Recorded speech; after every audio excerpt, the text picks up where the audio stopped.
first time at the DGA, and you're going to be treated this amazing Q&A.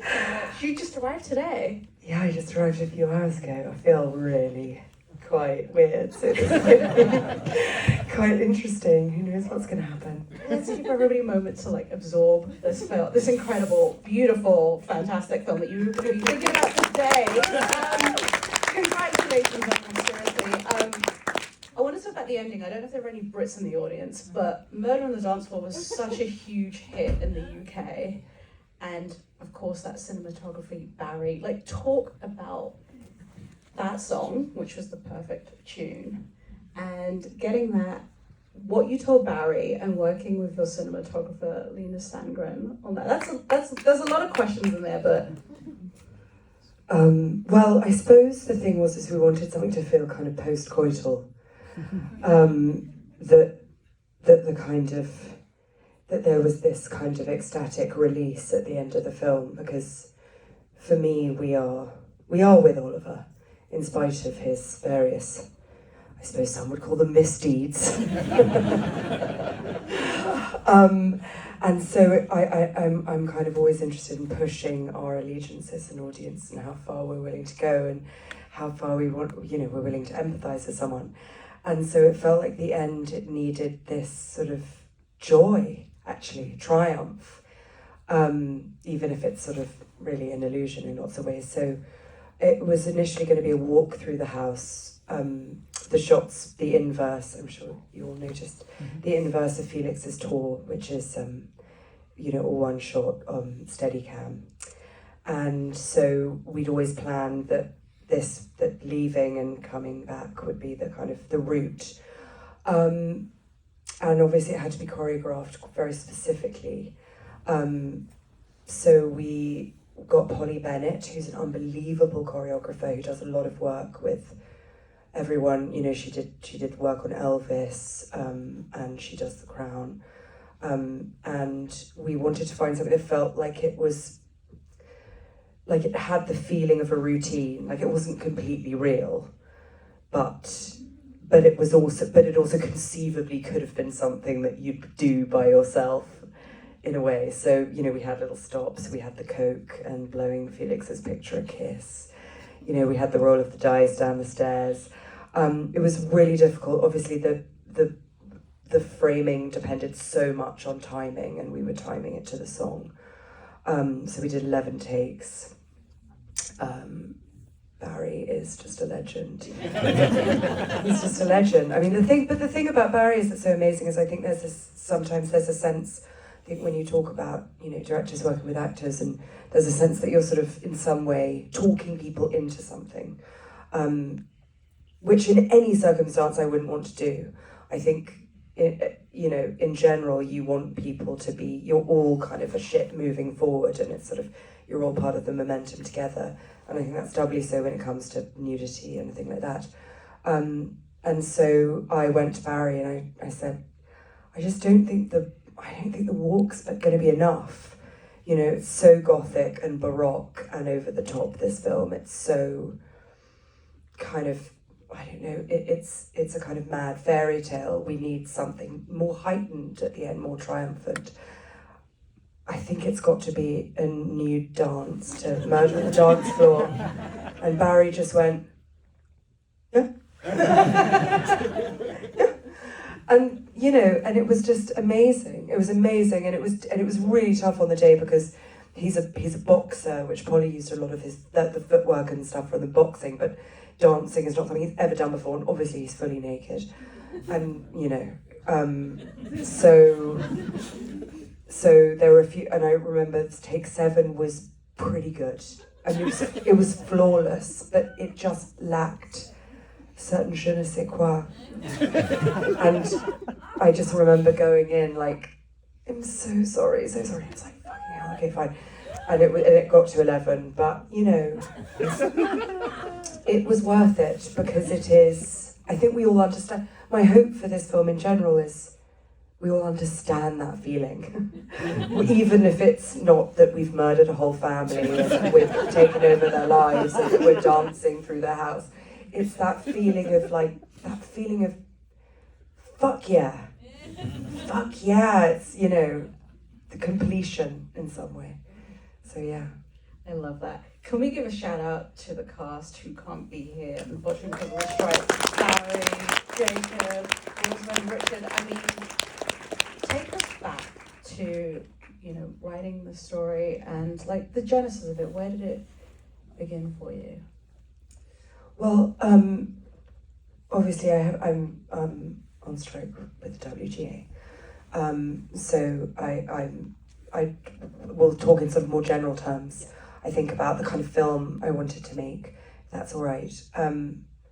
I've been very preoccupied with with the British Gothic tradition in general, with Wuthering Heights and Dracula and Rebecca, all of these books that make the most sublime films. And there's a sort of British niche that I like to call Something Happened in a British Country House One Summer and Nobody Ever Got Over It. So Brideshead Revisited and A Go-Between and Atonement, and you know, it's and Gosford Park even. And I think I wanted to make something about desire, about love, about falling in love at a certain type of age, about how all-consuming it is, but I think also about our relationship with the things that we want, particularly now when we spend our lives looking at other people and other things and wanting them, but also feeling this kind of self-loathing. There's this kind of tension always between wanting to sort of desire and disgust. And I think, you know, here it could be Hollywood, it could be looking at influencers on Instagram. In Britain, it so happens that it's the kind of the country house, it's Downton Abbey and the royal family and all of these things, and it's an interesting dynamic because we're all obsessed, but that makes us feel, there's a very complicated feeling that we're sort of prostrate in front of something, we kind of want it, but we're not sure why, or that we should, and we also want to kind of hurt it. I love that. And you said it in Oxford. Why? What? Like, you know, that world, the production design, the cinematography, the costume design to tell this story. Like, you've got such an incredible crew on this film. Like, talk about working with them and bringing this vision to life. I mean, they're all amazing. They're so amazing. I just couldn't believe my luck every day. And I think, you know,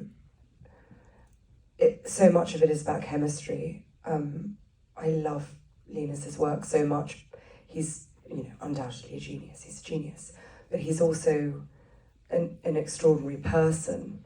And the way that he talks about things, the way that he thinks about things, is very similar to the way that I am. He's kind of much more, for somebody who's, he shares my kind of beauty fetish, I guess, for want of a better term, but also the kind of sense of something feeling real and grounded, and that everything, no matter how sort of over the top or baroque something is, that it feels, that it should feel emotionally earned.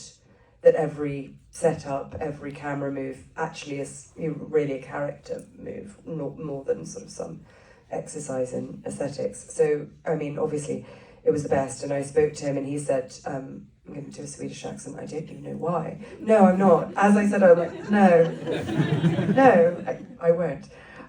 He said when we first spoke, what words, he likes to use words, said, what words do you think of when you think of this film? And I said, I didn't realise that I could think about it. I thought it was kind of a game, and I said wet and vampire. And he was like, yeah, absolutely. And I think that was it. Rather than be like, okay, no, thank you. That wasn't Swedish, that was just me doing a silly voice. So Linus was incredible. Susie Davis is the most extraordinary production designer. Her team is incredible. And she did something, often in the conversations I'm looking for somebody who's looking for what's wrong, like spot the difference when you're a kid. There's something like, oh, that's not right. That's always what I'm looking for.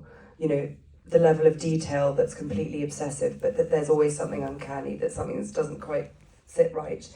And she showed me this slideshow when we were talking about it that she'd made, that had, she was like, yes, it's beautiful, there's all this stuff, there are all these brilliant references, and she's like, but it also kind of smells a bit funny, and the ashtrays are always over, that you know, there's always ash around the ashtrays, and there's a sense of kind of the everything being a little bit worn, and she was the only person who'd said that.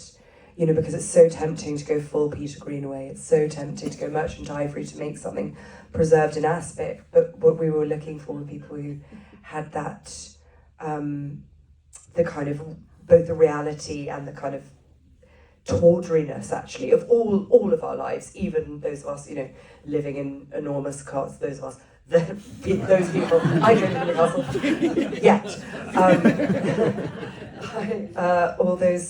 All those people, you know, they're still watching Superbad, they're still watching The Ring, they're still eating knickknacks, they still, you know, still kind of all of that stuff. So Susie was incredible. Sophie, exactly the same thing.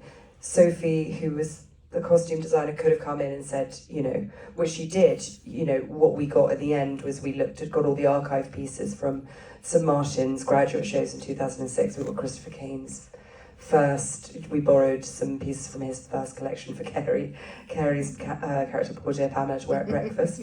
But when I first spoke to her, she was like, oh, you know, all I remember was boys wearing 2 polo shirts with the collars popped, and I was like, oh no, I'm there.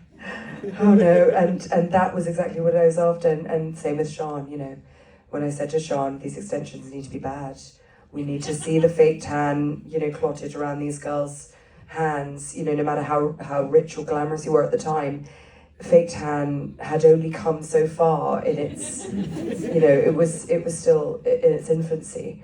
And everyone just understood that. And that's the thing about when you find the people who just get it, and that you're all, it's just a joy. It's a joy every day because you're all moving in the same direction, and you're all kind of egging each other on and encouraging each other. And I always want to encourage everyone to be, you know, to make things that are beautiful, that feel kind of real and that are instinctive to them, but that also have, you know, I've spoken before about it, the art department had Emerald's shit table, because we would have the most beautiful kind of mise en scene. Everything was perfect, and I'd be like, it needs some, and one of them would say, shit, yeah, it needs some shit, so they'd go and sort of scatter some Haribo on the floor or something. And it was amazing, and it was the same for the actors. I mean, I don't really know what else to say except what the fuck. Like, you know, you don't think you can, you hope that you can work with people as good as this. And it was just a kind of privilege every single day, getting to watch them all together. And they're all very, very different. Their methods are so different, but they're incredibly supportive of each other. They're incredibly generous, and it was just remarkable to watch them, because we were in the house for the whole, you know, almost all of Saltburn, except for like a couple of things was there. So we had this kind of weird thing that we were also going mad in a house in the summer. And I'd seen Baron a Sacred Deer, Killing of a Sacred Deer, and I thought it was the best. I still think it's one of the greatest performances of all time. Jacob came in and did an audition that just floored us all. A lot of people came in because of the sort of brideshead link, because of this sort of, you know, there's this sort of, the kind of genre. The genre is so strong, particularly in England. Lots of people came in and did a very camp, arch, sort of louche, Sebastian Flight, almost period performance. And they were lovely, but it just wasn't right. And Jacob was the only person who came in and did what I wanted, which was just to be a real guy and kind of, you know, like a god that was actually kind of mortal, kind of boring. You know, that's the thing about Felix, like he's a nice guy, but if he wasn't so beautiful and so rich, would people be gathering to him in the same way? I realise I'm just talking. You've asked like 2 questions and I've talked for 1,000 years. Love it. Don't you love it? And I still haven't even. Thank you. Tell my husband. And quickly, Archie, fucking hell, Archie, oh, the charisma. Another incredible audition. Alison, in her audition, at the end of her audition, you hear me on the tape say, well, you're the best actress in the world. She is. And Rosamund and Richard. Richard was in a film called How to Get Ahead in Advertising. Did any of you see this? Of course you've seen it, it's DGA. But it's one of my favourite performances of all time. It's just so demented and delicious and intense. And Richard has this thing of, he can be so... He's so warm and he's so poignant, and then he can be so fucking frightening. And that's kind of what they all needed, and Rosamund, the greatest comic actress of her generation. but seriously, watching her in An Education and then in Gone Girl, I say she's a comic genius, and then I care a lot, of course. And so getting her, Elspeth, when we did the read-through, it was the first time I'd met her and fallen like irrevocably in love, obviously. Sort of like staring at her in quite a sinister way. But when she read Elspeth the first time with the read-through, you just saw everyone like, oh, wow. And I feel like I've forgotten someone. Oh, Paul Rees, Duncan. Paul, he's incredible. I said to him, again, it was a bit like the Linus wet vampire. I said to Paul, Duncan is the house. And he said, yes, metaphorically. I said, no, really, he is the embodiment of the house. He might be 1,000 years old. And he went, absolutely, I totally get it, totally get it. And then he lived in the house the whole time.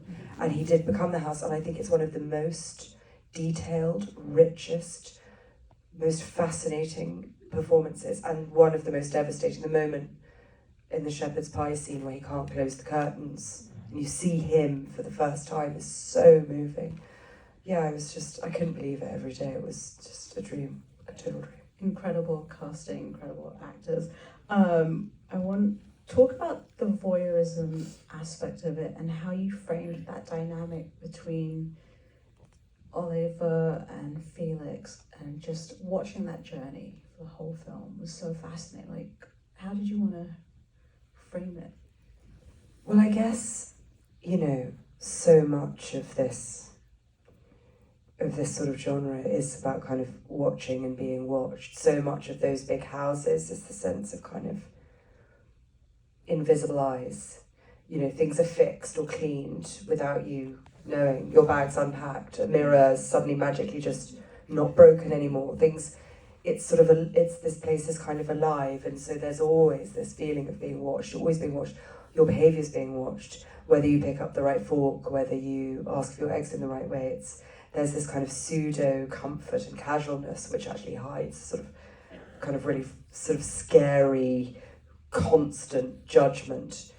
And so, apart from the sort of sexual, sensual element of it, it was about, working with the house. The house is very, very square, like all of those formal houses. So we took lots of photographs when we went to recce it, but we decided on the 1:3 ratio pretty soon because it made so much more sense of the house. We didn't want to be cutting off the painted ceilings.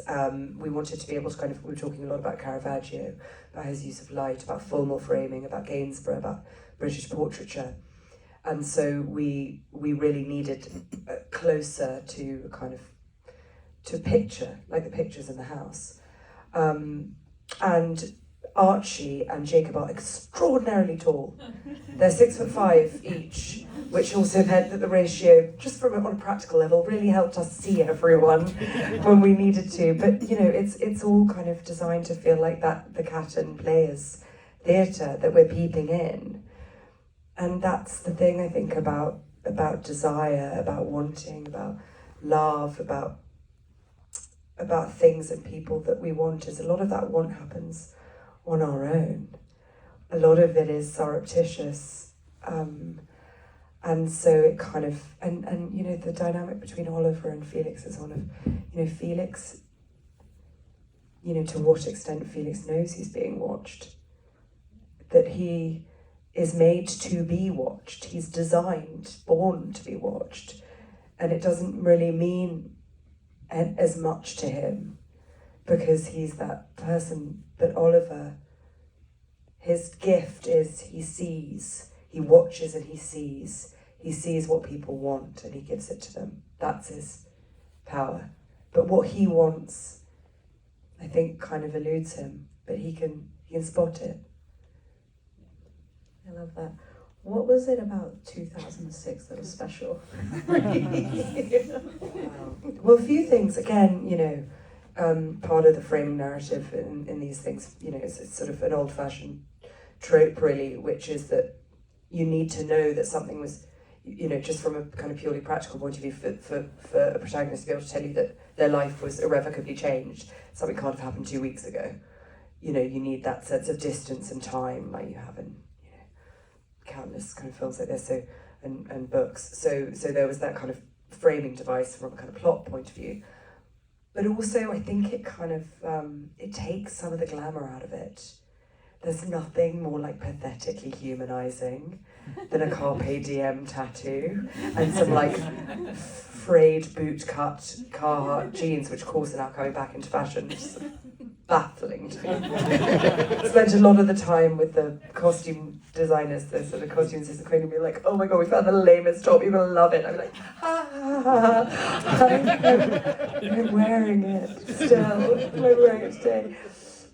So there's kind of that thing of, you always want to have, I think that's the thing that I love so much in all films, is the kind of tonal balance between kind of horror and comedy and romance and sort of filth and, something beautiful, but also that's sort of mundane and grubby and, these are still just places that people live in. They still have skid marks, they still have all the things that, houses have and universities have, and so it was all of that. And it was the last year you could smoke inside in England, which has really helped. I mean, again, it's a sort of practical thing, but it just helped with the establishment of the period in a funny way. It just, there's nothing that says like, oh, this is a long time ago, than seeing someone light up in a public, inside. Yeah. I love that. What do you want people to take away from the film? It's a difficult one, isn't it? Because it's sort of not, talking about things at all is always complicated, because you sort of want things to be felt. I hope that it makes people feel, that it does all the things that I want a movie to do, particularly a movie in a theatre with other people, which is make me feel part of something, make me aware of the person sitting next to me, make me want to argue about things, and kind of, I don't know, I'd love things to get rowdy, honestly. I really do, I love it when that happens, but what, I don't know, I hope that, to me, and again, maybe, and to lots of people who watch on the film, maybe that's why we all got on so well. None of it seemed far-fetched in a way, slurping a drain.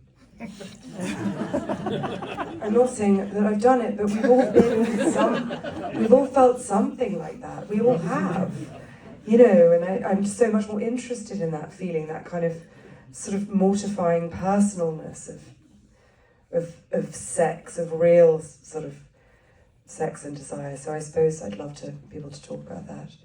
But, fight, argue, disagree, that sort of thing, I guess. Over breakfast, which we'll get dressed for. Yeah. Eggs, runny eggs. Emerald, I want to congratulate you on Saltburn. I want to give a shout out to the producer, Josie McNamara, who's in the audience. And of course, Mark Harvey's also, can I say something about Josie?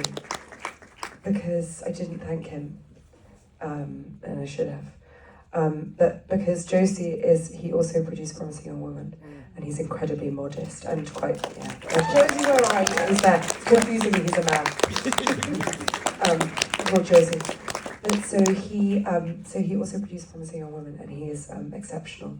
I'm not going to look at him because we're both very embarrassed by any feelings at all. This is purely professional.